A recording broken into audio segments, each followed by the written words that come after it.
కొంతమందికి bed coffee పడితే కానీ దినచర్య ప్రారంభం కాదు. అలా కొన్ని రోజులు కాఫీ తాగేసరికి అదొక హ్యాబిట్గా మారుతుంది. అది నెలల తరబడి సంవత్సరాల తరబడి కనుక కొనసాగితే అదొక వ్యసనంగా మారిపోతుంది. ఆ సమయానికి కాఫీ పడకపోతే మోషను కదలదు, మనసు పనిచేయదు, ఏ పనిలోకి వెళ్ళటానికి ఇష్టము కూడా రాదు.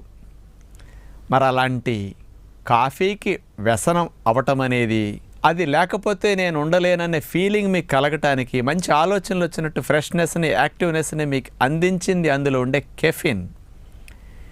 ఇది అనేక నష్టాలను కలిగిస్తుంది అని మనందరికీ తెలుసు. పొట్టలో మంటలకి, ఎసిడిటీలకి, మంచినీళ్ళు తాగాలనే వాంఛను పోగొట్టడానికి, ఆకలిని చంపేయటానికి, నిద్రను దూరం చేయటానికి, వీరి కణాల మీద ప్రభావాన్ని చూపటానికి, అలాగే బాడీలో అనేక రకాల హార్మోన్ డిస్టర్బెన్స్లు కలిగించటానికి